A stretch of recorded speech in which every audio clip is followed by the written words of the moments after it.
Ele vai falar então esses irmãos não suportaram a carga da perseguição. E infelizmente a gente tem visto direto, né, as advertências da espiritualidade sobre essa perseguição. E nem sempre a perseguição é dos desencarnados, nós temos a perseguição da inveja, a perseguição da raiva, a perseguição do ciúme, que são dardos peçonhentos é, lançados nas nossas direções às vezes até por amores, né? Porque o ciúme é o amor doente, né? O ódio também. Então, às vezes, até por amores nós, sem perceber, estamos lançando dardos que nos prejudicam. Então, a gente também pode sofrer essa perseguição fluídica de encarnados, não só os desencarnados.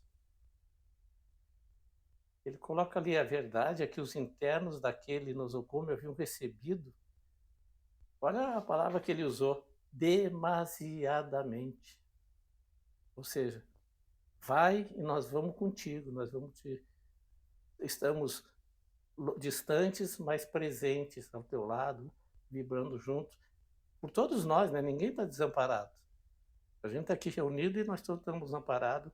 Os nossos irmãos que estão nos presídios cumprindo a pena deles estão amparados, né? Ninguém está abandonado pela misericórdia divina. Então todos viemos, só que ele fala que alguns vieram demasiadamente, receberam demasiadamente da misericórdia divina, que neles investira largo patrimônio de esperança. Né? Será que a gente também não... O que é esperança? Né? É o verbo esperançar, agir, buscar algo melhor, fazer a transformação. Às vezes, sem perceber, nós somos a esperança de outras pessoas, sem que os valores aplicados se transformassem em oportunidade de crescimento interior. Olha, foi investido amparo espiritual e esse amparo não foi usado em proveito próprio do indivíduo, né, para que ele crescesse. Estranho que pessoas informadas da imortalidade do espírito e familiarizadas com o fenômeno das comunicações mediúnicas permaneçam vulneráveis aos torres dos ventos da alucinação terrestre, decorrentes do mergulho no organismo físico.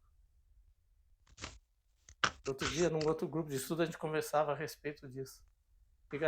Nós podemos e devemos dar a nossa opinião sobre os fatos de uma maneira bastante diversa, mas nós podemos e devemos usar a lente, o olhar da doutrina espírita. Né? Às vezes, sem perceber, a gente faz uma avaliação 100% materialista. E nós já temos um cadinho de conhecimento que nos permite a gente fazer uma reflexão daquele acontecimento. Não, pô, isso aí é necessário que aconteça, né? Para a melhora dessa pessoa, para a minha própria melhora, quando a gente recebe a visita da dor, né, da aflição. Mas a gente, às vezes, não usa essa lente da doutrina espírita. Fala, Sérgio. O que me impressiona porque esses decaídos, esses espíritos que foram confiados, que foram depositados internamente, como fala aquela palavra gasofilácio, que é íntima na intimidade deles, que eles pudessem... E eram espíritos que tiveram aqui na Terra que tinham condições de, assim, de ir para frente, de mostrar aquilo os propósitos que eles receberam, aquela confiança, aquilo que, né? E eram os espíritos preparados para isso, né? E o que deixa para nós, né? Que a gente está recém engateando nessa doutrina, né? Então o único legado que a gente tem de tudo isso é que a gente está aprendendo um erro deles, porque a gente vai vendo que a gente não deve fazer isso que eles fizeram, né? Mais adiante vai falar também que eles, das aberrações que se cometeram, né? E então é assim, ó, então e tudo isso aí serve para a gente, né? Acolher de aprendizado como exemplo que a gente não deve, né, cometer certos equívocos, certos erros, né? Não deve abandonar às vezes uma reunião por mero orgulho, por mero egoísmo, ou por mera, assim, ó, troca a diretoria, troca os membros de diretoria, acho melhor fazer isso e aquilo, só que não gostou daquela mudança, a gente pega e, não vou ficar na reunião, né? Ou procura outra casa, né? Então, são coisas assim que a gente, às vezes, na nossa pequenez, a gente comete essas barbáries que acontecem ainda, infelizmente, em médios e espíritos já de certa elevação. Isso mesmo, Sérgio. Tu estava falando, eu lembrei, quem é o Lúcifer? O Lúcifer é o anjo que caiu do paraíso. A história, né? Então, olha, né? É um anjo que caiu do paraíso. E a gente, como está falando, então, tem espíritos que são as tentações, às vezes, e a pessoa está meio distraída, né? E acaba cedendo às tentações, porque a matéria é muito intrigante, ela é insistente, né? As coisas da matéria, elas são insistentes. E a gente vai ver aqui uma história depois, né, do médico, né? A história do Agenor lá adiante, que é. E sempre é o sexo e o dinheiro que nos fazem descarrilhar o nosso trem da vida, né? Então, como ele falou, pessoas informadas da imortalidade, a gente que já participou de reunião mediúnica, mesmo quem não participou, lendo as obras espíritas, a gente obtém o conhecimento, porque são os próprios espíritos que vêm dar o depoimento deles. A doutrina espírita, ela não é interessante porque não é os homens, as mulheres, são os espíritos que vêm e muitos através de Kardec lá espontaneamente trazer as revelações das informações. E eles não tinham interesse não havia naquela época ali médios, até havia, mas nem todos com interesse de ficarem famosos, de obterem ganhos materiais, de obterem assim vantagens, né? Então, por que a gente não crer nessas verdades? Fala, Isabel.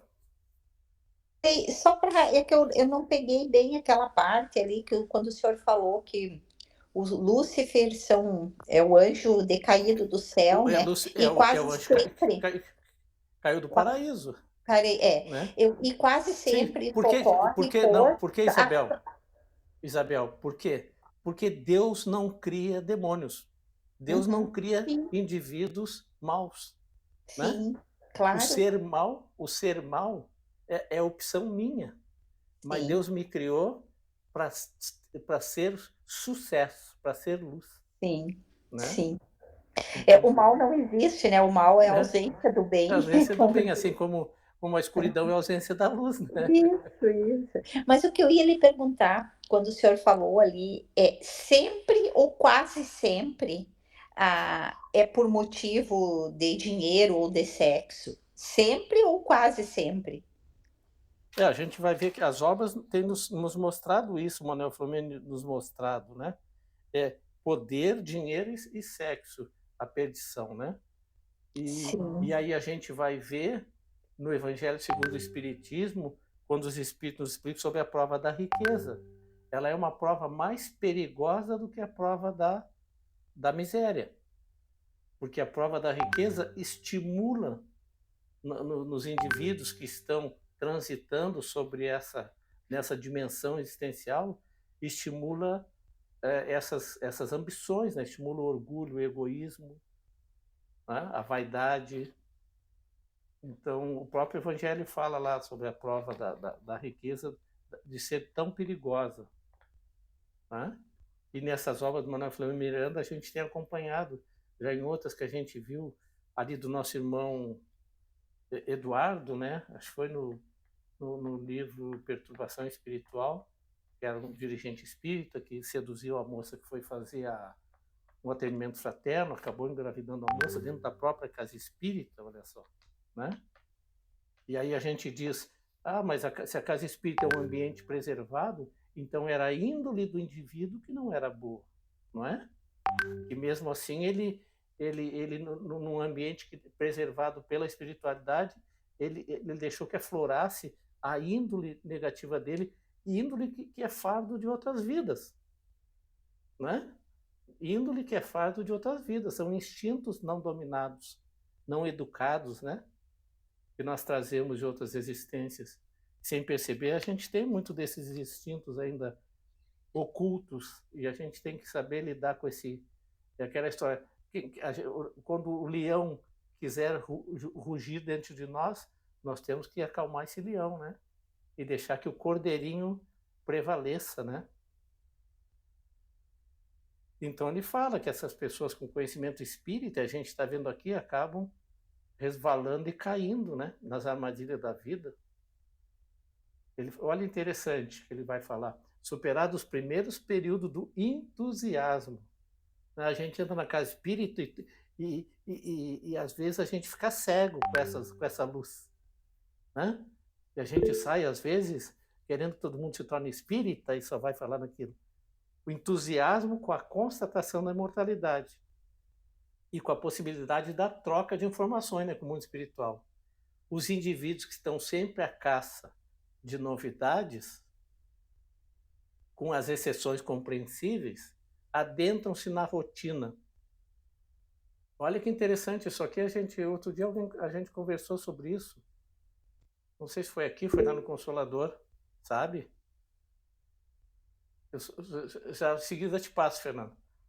Adentro e não se estimulam a novas empresas, ao interesse, né, de estudo e ação em favor de si mesmo e do seu próximo, deixando-se anestesiar pela indiferença. No início é empolgação, depois volta para a mesmice, né?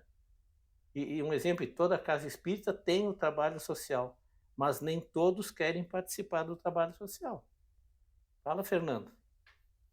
Eu estava pensando nessa questão do entusiasmo. Eu vi uma vez um irmão que estava fazendo um trabalho e ele estava fazendo uma colocação, né, dentro daquilo que ele estudou dos livros, né? Mas eu achei que ele usou um tom um pouco que não devia, do meu ponto de vista, mas eu fiquei quieto em silêncio, que às vezes o silêncio é o melhor.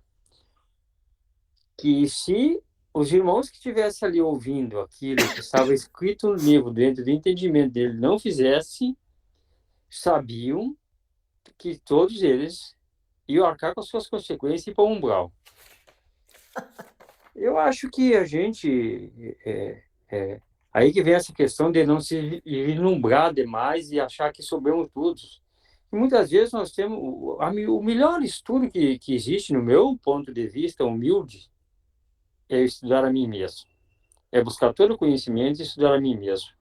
E não achar que eu já tenho, às vezes, um conhecimento para passar para umas pessoas de uma forma que talvez não seja a forma mais correta, até de alguém que está sendo um formador de opinião, como eu gosto muito de dizer, né? E aí, o que eu acho, quando estou falando de vislumbre, eu fiquei pensando que também nós temos que ter cuidado para não nos vislumbrar por acharmos que soubemos muito. E, de repente, podemos não saber tanto quanto pensamos. Eu até penso, às vezes, que quanto mais a gente estuda, e eu às vezes fico fazendo umas pesquisas meio doidas aqui, eu vejo que quanto mais a gente estuda, a gente vê que o tamanho do não conhecimento digamos, infinito, o tamanho do não conhecimento. Uhum. E aí o tamanho do conhecimento torna-se um fiapo de um tecido, né? E eu lembrei, mas isso, Fernando, ainda é nosso atavismo religioso. Eu lembrei agora quando tu falava. Sabe aquela passagem do Evangelho que Jesus diz assim, ouvistes o que foi dito, como o Fernando falou. A pessoa está falando, fazendo uma interpretação de um trecho de uma obra, um exemplo, né? Ouvistes o que foi dito. E aí Jesus, eu, porém, vos digo, amai os vossos inimigos. Por quê? No judaísmo, o indivíduo, lá naquela época de Jesus, ele abria as escrituras e ele fazia uma leitura e ele interpretava por ele. Por ele. Todo mundo era analfabeto, então por isso que Jesus disse, vocês ouviram o que disseram para vocês. Ou seja, vocês não leram nada, né? Vocês ouviram, e eu, porém, vos digo, ó, esqueça o que disseram para vocês, e eu só digo uma coisa, amai os vossos inimigos, né? Por isso que é bom, até numa palestra que a gente assista, a gente procurar saber que obra a pessoa usou, para que a gente chegue em casa e ver se, como disse o Fernando, às vezes a pessoa pode ter se equivocado naquela interpretação dela, se ela não foi mais, ou não usou outras obras, né? E aí a gente traz da casa espírita, ou pega até do YouTube uma coisa e pega uma opinião errada. Errada não, mas uma opinião incompleta, né? Um conceito incompleto. E a doutrina espírita é rica de conteúdo, né? De obras para a gente consultar. Seu Ney, é que cada um de nós, né, seu Ney, a gente entende o que o Fernando falou, porque cada um de nós, a gente está numa evolução, num patamar, cada um é diferente do outro, que uns podem entender de uma maneira, outros entendem de outro. Por isso que basicamente o estudo é essencial para todos nós, porque a gente está aqui, somos aprendizes, eternos aprendizes, né? O estudo é a sopinha de letra, Lúcia. Cada um põe as suas letrinhas e aí todo mundo se alimenta daquele conteúdo. É o sopão, mas é uma sopinha de letra. Cada um põe as suas letrinhas e depois todo mundo come o sopão. E a vantagem do estudo, que o estudo é como a gente está fazendo, é dividir a opinião, uma opinião completa a outra, e no fim a gente tem um conceito mais abrangente que a gente vai levar com a gente, do exemplo do nosso encontro, né? Sim. Por isso que é bom que todo mundo coloque o seu macarrãozinho de letrinha no panelão. Ele continua falando. Mas, Fala, amiga. Ney, pelo que as pessoas falaram, Sérgio, Fernando, a Isabel meio que completou, né? O que é a base disso? É a gente se despir do orgulho, o que é muito, ou pensar que a gente sabe tudo, e daí recai naquilo que tu disse. Quanto mais a gente estuda, vê que praticamente não sabe nada, né? E temos que nos despir do orgulho, né? Porque se eu sou orgulhosa e alguma coisa me incomoda na casa, isso aí foi o Sérgio que falou, eu vou lá, no rompante eu vou embora e procuro outra, quer dizer, né? Mas e daí? Não consegue trabalhar o teu orgulho e superar isso? A gente vai ver aqui um exemplo. Perfeito, isso aí. Posso falar, se a Neida estava levantando? Pode. Eu acho bem importante isso que a Neida falou, né? A questão do orgulho e a questão de que isso é uma grande verdade, né? Quanto mais a gente sabe, mais a gente se dá conta da imensidão do que a gente não sabe, né? Que a pessoa que sabe pouco, ela sabe tão pouco que ela não é capaz de se dar conta do quanto ela desconhece, né? Então é bem assim, né? Mas o que eu ia colocar, eu não sei se é dos nossos grupos de estudo aqui do Consolador ou se é lá do Leon Denis, que a gente sempre ouve aquela expressão, né? Que ser espírita é para os fortes, né? Não é fácil.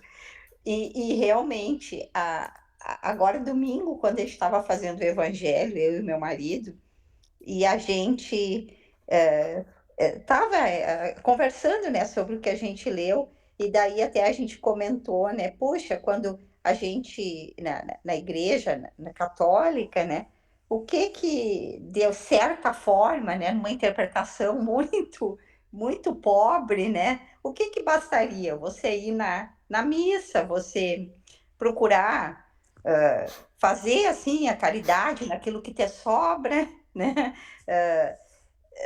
Enfim, ser.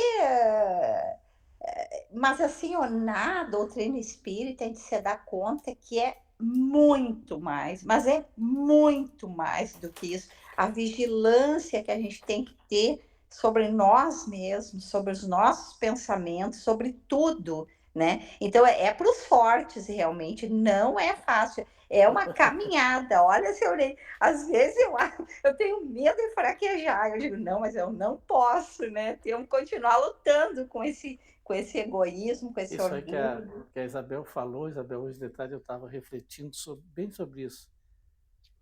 Eu já fui em cultos evangélicos. Faz uma interpretação, como disse o Fernando, de um trecho lido, mas sempre numa certa direção. A Igreja Católica não é uma crítica, mas ela não tem os comentários, né, porque o padre se atende ao protocolo. É o E olha, ritual. e olha a doutrina espírita. Um exemplo, nosso irmão José Milton falou quarta-feira sobre os pensamentos, e ele usou como referência Livro dos Espíritos. Né? Ele não é um psicólogo, ele não é um psiquiatra, ele é um espírita que estudou, preparou um tema para falar à luz da doutrina espírita. Então, a doutrina espírita ela tem conteúdo, como eu disse, para a gente sentar e discutir qualquer fato, qualquer observação sobre o acontecimento da vida, trazer medicação espiritual para nós, de todos os rótulos dessa medicação, sabe? E está no Livro dos Espíritos, um exemplo, né, que é o pilar fundamental. E aí eu fiquei pensando, a doutrina espírita faz as palestras com temas abrangentes, mas sempre tendo como estrutura os fundamentos da doutrina espírita. Então, olha como ela é linda, como ela é forte, ampla. São Né? maravilhosas as Né? palestras, olha, Sabe? é uma melhor que a outra, né, seu E coisa que outro credo religioso não tem essa sustentação filosófica, científica, não é? Então fica sempre na mesmice, porque não abre. E a doutrina espírita ela está se abrindo cada vez mais, as pessoas, tem muita gente estudando, discutindo conceitos, né? Então é uma luz, é uma consolação para nossas existências, né? Vamos aqui então. A embriaguez dos sentidos é muito forte, isso é verdade. Não raro prepondera a natureza humana. Todos nós somos falíveis nesse aspecto, dificultando o discernimento dos valores reais em relação aos transitórios. Não é? O que é verdadeiro para nós, né? Às vezes é os... Por quê? Porque nós nascemos, crescemos, sendo motivados que nós temos que trabalhar, que nós temos que buscar o sustento, que nós temos que buscar a casa própria. É uma necessidade de todo mundo, né? De todos os seres viventes. Só que, às vezes, a gente entra nessa roda da vida material, né? E sem pisar no freio, se esquece da vida que corre paralela, né? Que não foi interrompida, a vida do ser espiritual. Fala, Sérgio.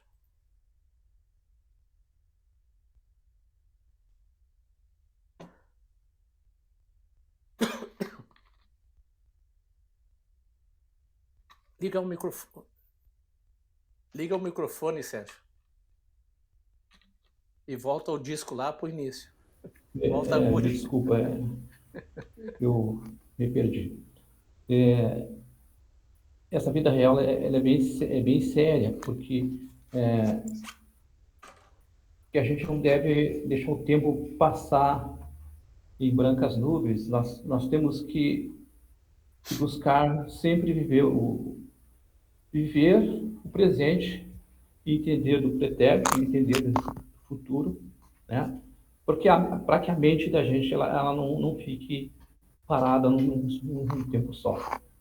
E isso é a parte real que a gente fala, que seria o serviço, seria o trabalho, que ninguém começou a falar ali, que eu interrompi, desculpa, seria a nossa boa ação, nossa ética moral, né, que é o nosso princípio que o Evangelho nos traz. Então, seria tudo aquilo de bom. O que a gente faz? A gente olha jornal, notícias que não interessam, lê livros que não interessam, participa, às vezes, de jogadas e vai participar de um jogo ou de qualquer outra coisa, que são coisas fúteis, e podia estar com a família, podia estar estudando, podia estar se melhorando espiritualmente, mas não, está lá no bar tomando uma cervejinha, né? Eu sou média, mas sou média na casa espírita, aqui eu posso tomar minha cerveja, sei lá. Muitos pensam assim também, né? Então assim, esse é o problema que a gente carrega. Se cada um buscasse essa luz interna que a gente tem e, e vivesse dentro da realidade, mas não, muitos querem viver fora da realidade, né? E deixa o tempo passar. Ah, mas eu faço, depois eu resolvo. Ah, isso aí não. Estudar para quê? Né? Tem o Ney que nos dá aula lá, ensina nós todos os dias, né? Pô, Sérgio, as orelhas estão ardendo aqui, ó. Porque eu dou a mão palmatória. Eu passei décadas da minha vida sendo esse cara que o Sérgio falou aí, ó. Pô, o Sérgio estava me levantando pelas orelhas aqui, ó. Mas como diz aqui... Ney, não é nada, porque tu não é um usurpador. Mas olha, quanta gente enriquece. Aqui não vai nenhuma crítica, assim, né? Com exceção, né, dos valores que as pessoas subestimam os valores reais em detrimento aos transitórios.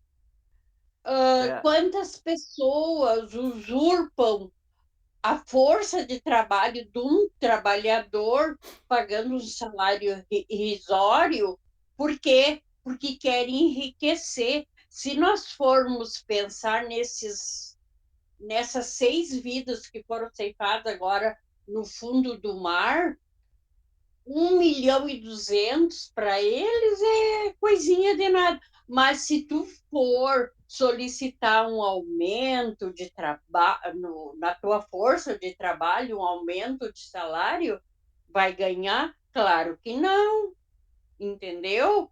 Não estou dizendo exatamente esses que dariam ou não aumento, mas eu estou generalizando, dizendo que as pessoas usurpam a tua força de trabalho e não e acumulam riquezas, e se tu poderia ganhar um pouco mais e eles dividirem o que já está acumulado, para que tanta riqueza? Quando morrer, vão levar no caixão? Né? Então, aqui, ó, qual é a riqueza que a gente leva no caixão e nem no caixão a gente leva, porque fica no espírito? A riqueza da alma. Verdade. Ele completa aqui, ó. Posso? É interessante, ele fala assim, ó, escapam do dever. Eu penso que todos nós reencarnamos com um dever. Esse dever, essa palavra aqui, ó, a gente pode dar vários significados para ela. Nós reencarnamos como devedor. Desde o início ali para o senhor ver, ó, mesmo informados. Mesmo informados os indivíduos sobre porque ele está falando aqui de espíritos que caíram, né? Que tombaram. Então, ele não está falando de pessoas que ignoram o conceito da imortalidade, que ignoram o conceito da reencarnação. Ele está falando de indivíduos que viveram na Terra à luz da doutrina espírita, né? Mesmo informados sobre a legitimidade da vida e como se desenrolam os programas de crescimento interior, escapam do dever, procurando mecanismo psicológico e racionalização para se comprometerem negativamente, estabelecendo vínculos psíquicos perniciosos com espíritos insensatos e maus que puluem em toda parte. Então, Olha quantas vezes só nesse livro já vê essa advertência aqui, ó. Espíritos insensatos que pululam em toda parte, né? Além das nossas dos nossos instintos não dominados, e eles sabem, o fulano tem esse instinto aqui, porque lá na vida passada ele fazia. Então vamos potencializar isso aí que ele vai cair de novo, né? Por Seu outro lado, oi? Só gostaria, assim, de fazer uma colocação ali, lembrando ali do caso daquele submarino, né, que explodiu, que a mídia, assim, deu uma ampla cobertura, né? E aí eu tinha visto também em outras redes sociais, que há pouco tempo, acho que parece que há 40 dias atrás, um barco carregado de imigrantes, né, de crianças, de negros, enfim, pobres. 700 pessoas, a Lúcia. Isto, e aí, né, Eneida, não abertura. Então, e aí eu fico pensando, né? Eu fico pensando, outro dia a gente estava estudando ali um pouco e vendo ali a questão ali nos países nórdicos, né? Eu peguei o melhor, o ápice, né, do desenvolvimento social, econômico, aonde a gente vê, né, que assim o estado de bem-estar social, né, é o principal para eles. Lá não existem essas enormes desigualdades econômicas, sociais, culturais que esses países colonizados ali que nem nós temos, que nem o Brasil. Então, eu vejo assim o que. Eu sei que a gente não deve, nunca se deve misturar política, né, com espiritismo, mas eu fico me perguntando como separar. Jesus, né, foi um grande lutador contra a injustiça social. Para mim, assim, Jesus foi um revolucionário e ele ousou se E foi rebelar contra o sistema, né? E às vezes eu me parece, assim, fazendo a crítica para mim mesma, às vezes parece que a gente fica meio na teoria e não dá nome aos bois, sabe? E eu me pergunto o que que Jesus faria diante disso, né? O que que Francisco de Assis faria? Então, tá, eu acho tudo tão complicado, seu Ney. Como você diz ali, não é fácil ser espírita, não, viu? Mas é que lá na Gênese fala da geração nova.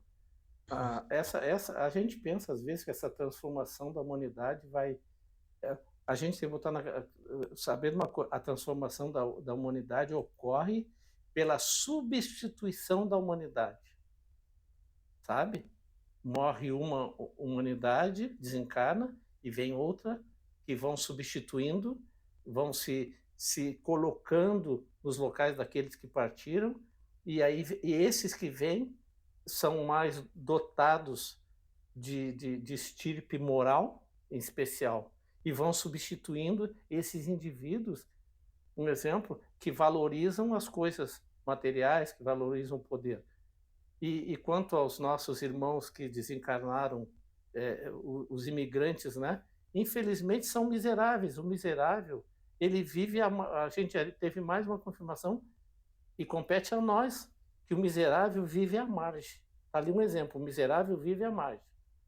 Por quê? O miserável, a notícia do miserável não vem, a fofoca do rico vem de jornal.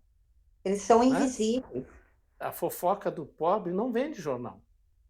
Sabe? Porque a fofoca do pobre interessa ao pobre, e o pobre não tem acesso à informação seletiva como nós temos muitas vezes. Selecionamos o que é que nós queremos assistir, o que é que nós queremos ler. O pobre não tem essa seleção, né? Graças a Deus a gente tem essa oportunidade, mas a gente tem que ao menos vibrar positivamente por esses irmãos, né, que desencarnaram nessa condição, e também lembrar que nada é por acaso, né?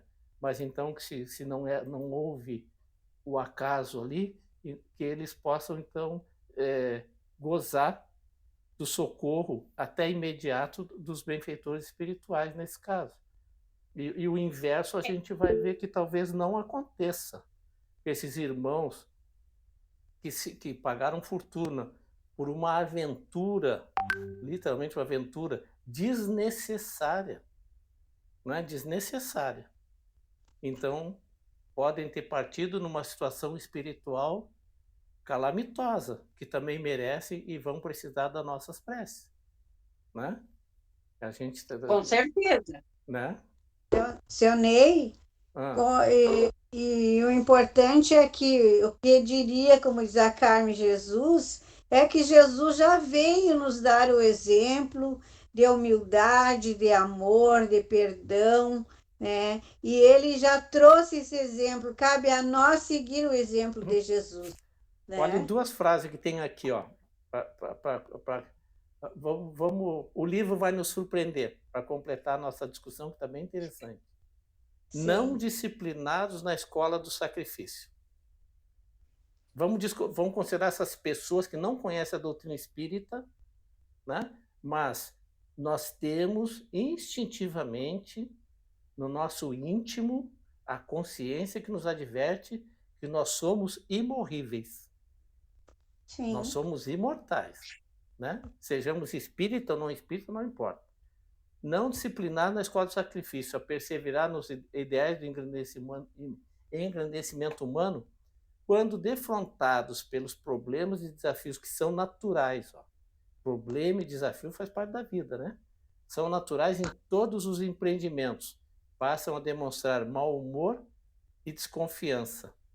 Como o Sérgio falou, no próprio núcleo espírita, transferindo-se para outras províncias de interesses imediatos, abandonando os compromissos relevantes. Mas olha essa frase aqui. Quando vem a desencarnação? E vai vir para todo mundo. A amiga morte vai bater na porta de cada um de nós. Sempre parece chegar quando nós não a estamos aguardando.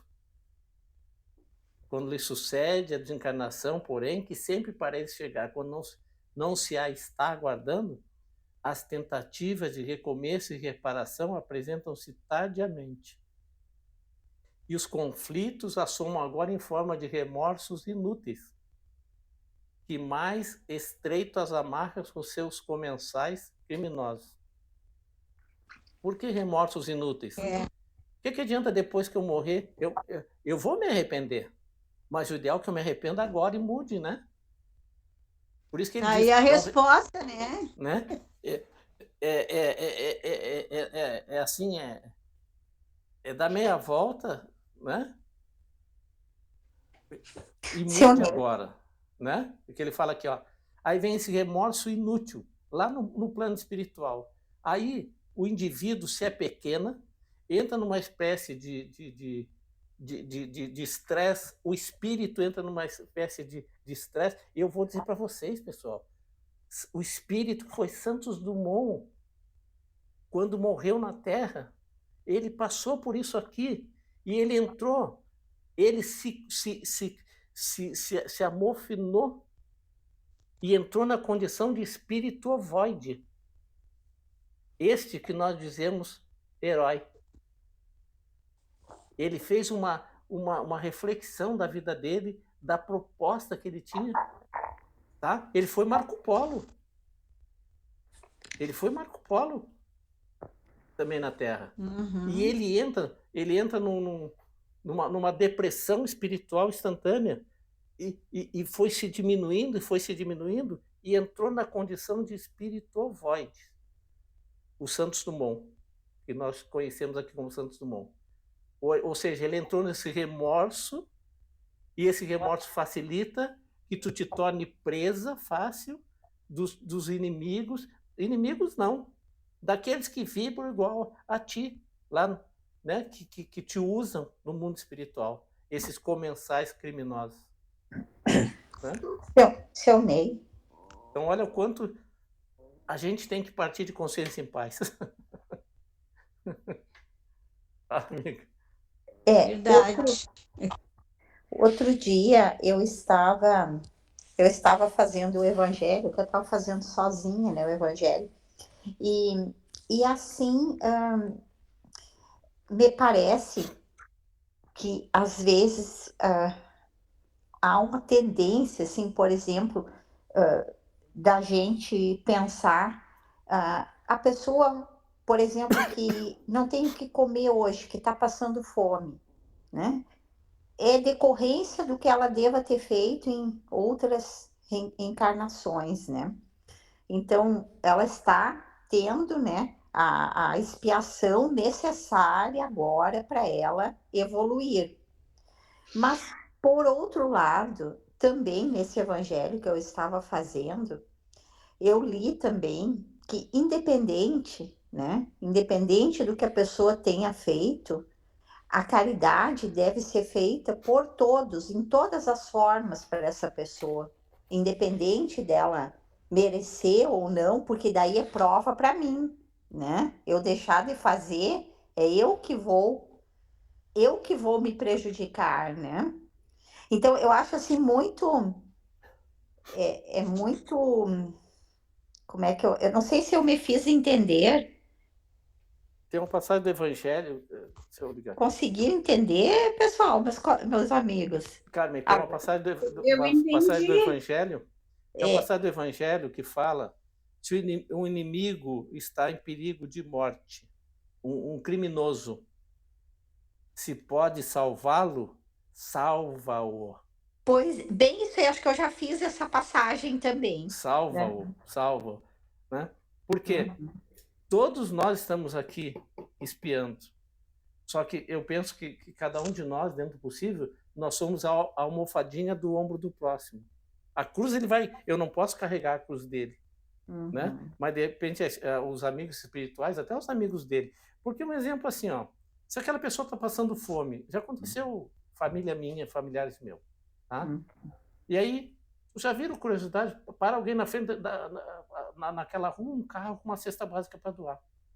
E por que aquela família veio para trás e selecionou aquela casa? Se a rua tinha várias casas, mas naquela casa tinha alguém passando fome. Entendeu? Uhum. Então nós somos instrumentos da espiritualidade. Nós É, somos as mãos de Jesus na terra. eu Né? digo, Sionei, eu fiz essa colocação porque eu conheço, assim, algumas pessoas espíritas que eu vejo, assim, muita acomodação com relação, assim, às mazelas sociais. Porque, se ele tá assim é porque mereceu. Ele tá, né? Deixa que ele tem que aprender, ele tem que. Na Mas próxima aquilo, ele vai vir melhorado. Mas mas eu não consigo ver dessa a gente viu a forma. palavra ali em cima, indiferença. É isso. Condenando a indiferença. A gente viu ali em cima essa palavra. Né? Eu E acho olha aqui, assim, ó. nada mais contrário ao que Jesus faria é a indiferença, né? Olha essa aqui, ó. O ser humano é sempre responsável pelas injunções que se propicia.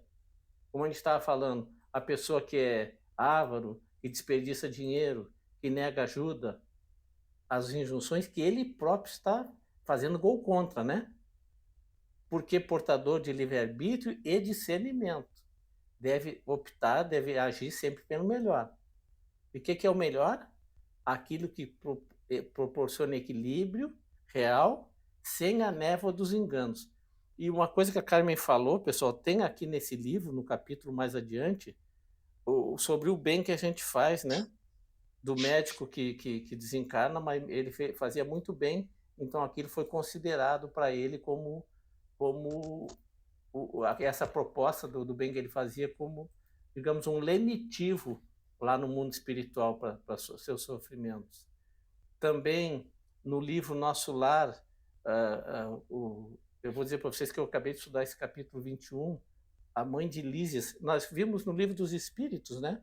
A mãe de Lísias fala sobre uma filha dela que estava desencarnando, mas passaria muito rapidamente pelas regiões umbralinas, porque ela teve uma conduta na Terra que lhe facilitava a não permanência na região umbralina. Olha só, a conduta na Terra não permitiria que ela ficasse naquela região. Então seria um trânsito tranquilo por ali. Olha que interessante, né? Aqui eu marquei mais adiante. Quem é que está no hospital? Quem são os pacientes desse hospital, né? Que eu achei bem interessante, ó.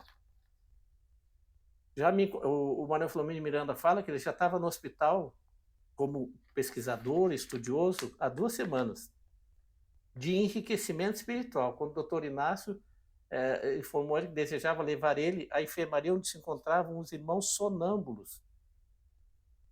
Irmãos sonâmbulos.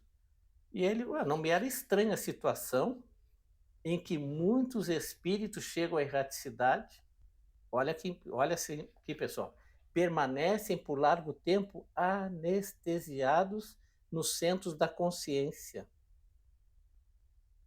Olha como eu falei da internação na carne, até quando o amor os recambia.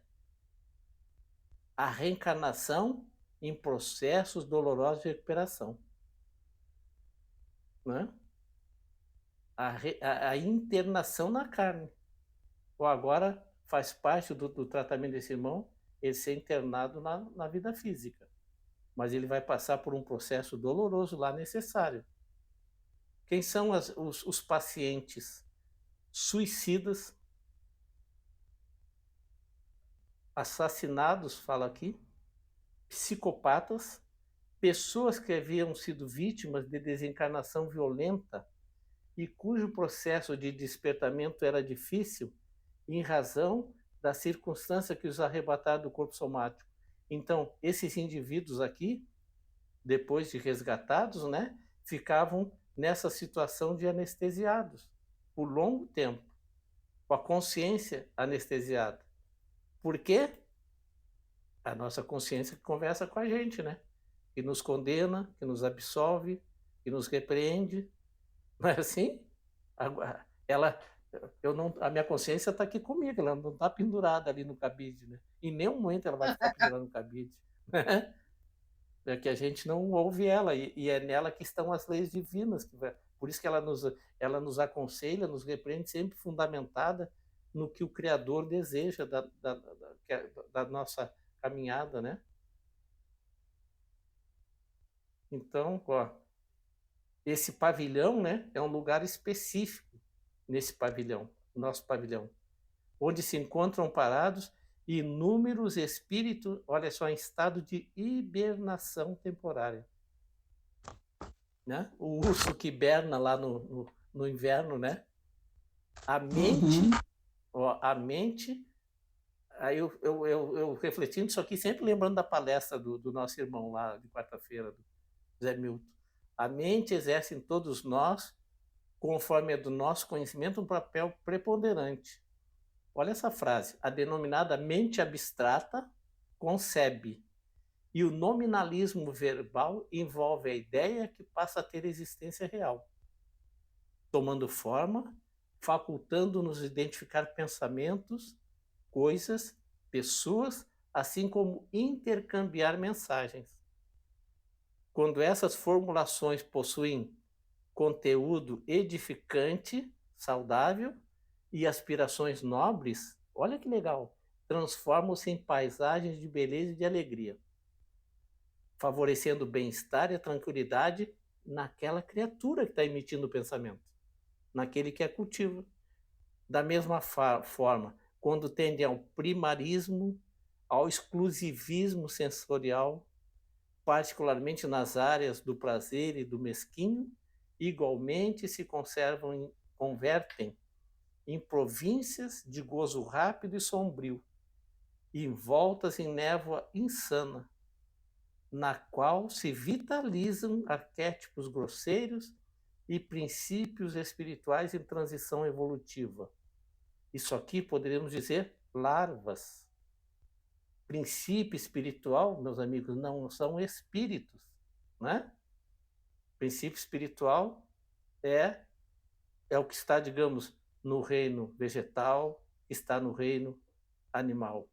Não são espíritos, é o princípio espiritual. Então, pode ser as larvas mentais que o André Luiz nos fala. Em outras ocasiões, homiziam-se nesses redutos mentais espíritos, olha só, profundamente selvajados, que se alimentam dessas emanações deletérias em um círculo vicioso entre o paciente, seus hospedeiros e vice-versa. Como efeito do baixo teor dessas vibrações, a mente degenera na seleção de mensagens e retrai-se. Aqui deve ser retrai-se. Fixando-se apenas naquelas em que se comprazem os indivíduos. Com o passar do tempo, quase mono-idealizando-se, ou seja, quando a gente sai da avenida principal e entra por esse atalho, nós passamos a ter pensamentos únicos, um exemplo dos interesses dos nossos instintos, dos nossos equívocos, né? E da turma que vai com a gente. A gente, digamos, teríamos dificuldade de desconectar e voltar para sintonizar com aquela frequência agradável que nós sintonizávamos antes. O espírito deixa de emitir novos influxos psíquicos e o perispírito sofre alterações correspondentes, ou seja, afeta até o nosso perispírito, retraindo-se, volvendo as expressões iniciais. Acho que a gente vai parar aqui, tá? Porque é bem longo aqui. Não, vamos até aqui embaixo. E aqui interessante, porque a gente já estudou sobre isso aqui nas outras obras, sobre a licantropia, zootropia, que é com a participação, a telementalização de outros espíritos, uma espécie de hipnotismo, né? Só que aqui ele vai explicar que é o próprio indivíduo, pela sua conduta, ele se modifica, ele reflete em si mesmo. Ele vai falar assim, ó, difere esse processo dos lamentáveis casos de zoantropia, licantropia e diversos equivalentes. Olha que interessante, porque não são produzidos por hipnose exterior, mas por exclusiva responsabilidade do enfermo. Nunca será demasiado insistir-se na necessidade da educação do pensamento, na disciplina das aspirações mentais, nas buscas psíquicas relevantes, a fim de evitar-se o enredamento nas malhas das próprias construções idealizadas. Né? O que nós estamos preparando? Que cama nós estamos preparando para deitar, né? Esse trecho aqui é muito esclarecedor e, como ele diz, o próprio indivíduo se coloca numa condição de zootropia, de licantropia, sem a necessidade da participação da hipnose de outros amigos das trevas lá, sabe? Fruto da sua conduta, dos seus pensamentos, dos seus interesses. E é esses irmãos que a gente vai estar encontrando nessa enfermaria. É muito interessante isso aqui. Então, ó, só essa página aqui já nós podíamos ficar pensando o resto da vida, né? Então vamos pensar até a outra aula. Meus amigos, a outra aula, eu quero a compreensão de todos vocês, meus amigos, minhas amigas, eu não poderei estar junto com vocês na sexta-feira, tá? Eu tenho um compromisso que exige a minha presença na sexta-feira às 19h30, então peço a compreensão de vocês, a gente vai fazer um intervalo na nossa reunião na próxima sexta-feira, tá? Mas na outra, com certeza, nós estaremos juntos, tá? Na sexta-feira, dia 7, esse compromisso, eu preciso estar presente, 19h30, é interesse particular meu, é interesse coletivo, então eu não posso estar junto com vocês, então a gente vamos fazer um intervalo, tá? Na próxima sexta-feira. Aí voltamos no dia 14. Tá bom? Tá bom. Lembrando, no Consolador, quarta-feira, palestrante o nosso irmão Jorge Brandão. Começa o nosso mês espírita, Fernando. E o Jorge Brandão é o nosso primeiro expositor, na quarta-feira que vem. Tá? Então, vamos encerrar nosso encontro. Vou pedir para a nossa Lúcia, irmã Lúcia, desde a capital de todos os gaúchos, lá fazer a prece para nós. Você Tá está bom. passeando, ó, Lúcia, querida. Então, neste momento, então, que possamos mentalizar o Mestre Jesus, nossos amigos de luz, do Consolador Prometido, nossos irmãos amados, todos que estão nessa live, que possamos receber do nosso Mestre Jesus as vibrações de amor, de paz, de equilíbrio, de saúde, e que possamos caminhar cada dia aprendendo mais os ensinamentos do Mestre Jesus, envolvendo a todos os nossos irmãos. Que o nosso planeta Terra esteja em paz, que a harmonia espiritual esteja com todos, tanto espiritual como os encarnados no plano físico, e que a paz esteja com todos. Agradecendo, Pai, a oportunidade de estarmos unidos no amor do Mestre Jesus. Que assim seja. Assim seja.